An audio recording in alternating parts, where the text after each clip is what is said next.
It's Friday, March 6th, 2026, and today another cabinet secretary is out. Kristi Noem. Trump fired Homeland Security Secretary Kristi Noem yesterday and announced he's nominating Senator Markwayne Mullin, Republican from Oklahoma, to replace her.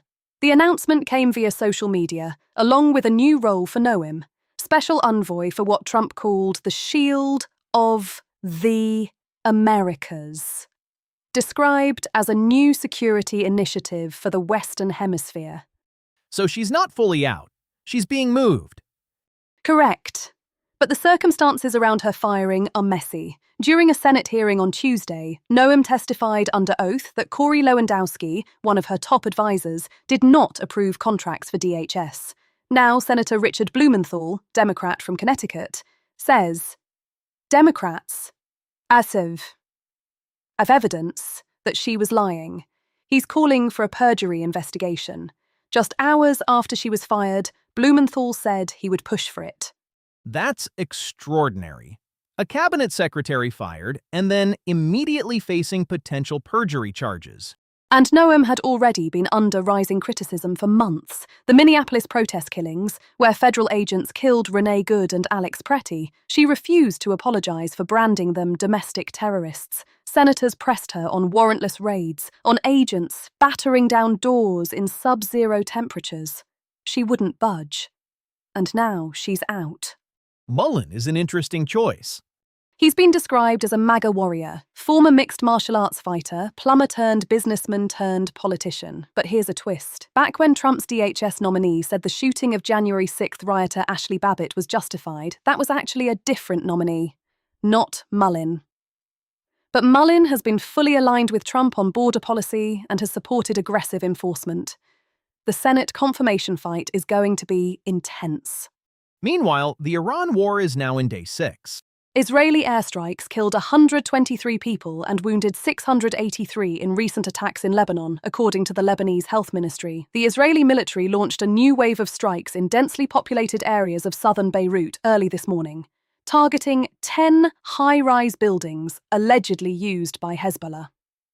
Iran's Islamic Revolutionary Guards Corps launched drones and missiles at targets in Tel Aviv. Overnight, Tehran was hit by heavy strikes. A medical clinic, a gas station, 2 residential buildings destroyed, according to Iranian state television. And there's a troubling new development involving Russia. Russia is providing Iran with targeting intelligence to attack US forces in the Middle East. That's according to 3 sources cited by the Washington Post. One source said, quote, "It does seem like it's a pretty comprehensive effort." The Russian embassy in Washington didn't respond to a request for comment. Moscow has publicly called for an end to the war, which it labelled an unprovoked act of armed aggression. But behind the scenes, they're helping Iran go after American troops. China appears to be taking a different approach. 2 sources said China does not appear to be aiding Iran's defense, but China is in talks with Iran to allow crude oil and Qatari liquefied natural gas vessels safe passage through the Strait of Hormuz. Around 300 oil tankers remain stuck inside the strait. Crude tanker. Transits fell to just 4 vessels on March 1st, versus an average of 24 per day since January.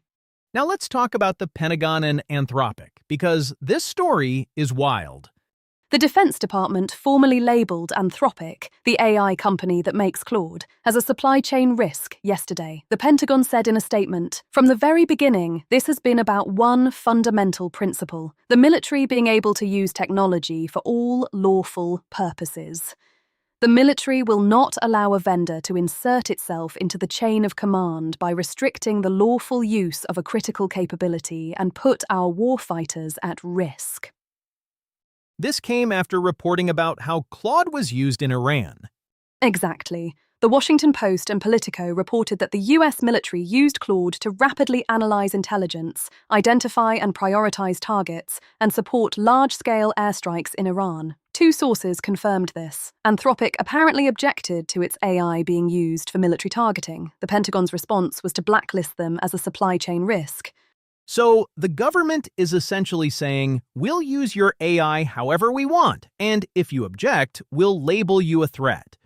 That's the upshot. The Pentagon statement made it explicit. They won't let a vendor insert itself into the chain of command by restricting lawful use. This raises huge questions about AI governance, military use of commercial tools, and whether companies have any say in how their technology is deployed once it's out there. There's another war happening that's getting less attention.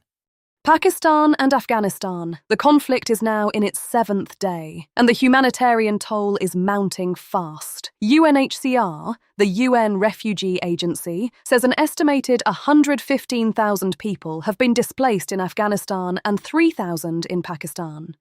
Troops from both nations exchanged fire at dozens of points along their border today. The UN mission in Afghanistan says 56 civilians have been killed and 128 wounded since fighting began. The Taliban government claims the number is 110 killed. Pakistan has rejected both figures, saying it targets only militants and support infrastructure. 115,000 displaced in a week. That's staggering. And it's escalating. The trigger was a Pakistani military operation targeting Tehrik-i-Taliban Pakistan, TTP, militants sheltering in Afghanistan. The Taliban objected, accusing Pakistan of violating its sovereignty. Now you have two armies trading fire across a 1,300-mile border. Civilians are caught in the middle. The international community has been so focused on Iran that this war is barely making headlines. Before we go, there's a tech/market story worth noting. Memory stocks. CNBC reported earlier this week that memory stocks have been among the best performers of 2026, thanks to a shortage driven by the AI build-out. Sandisk has already doubled in price this year, making it the best performer in the S&P 500. The AI chip boom is creating massive demand for high-bandwidth memory, and supply can't keep up. Investors are piling in. So AI is simultaneously fueling a war-targeting controversy and a memory stock rally.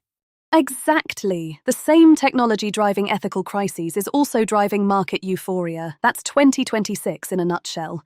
Let's recap.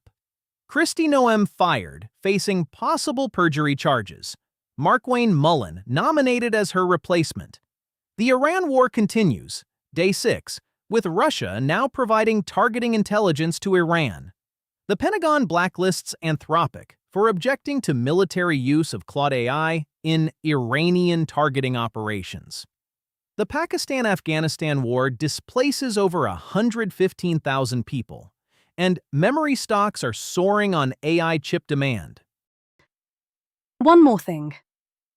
The Commerce Department has reportedly drafted regulations that would require foreign buyers to obtain licenses from the US government to buy AI chips.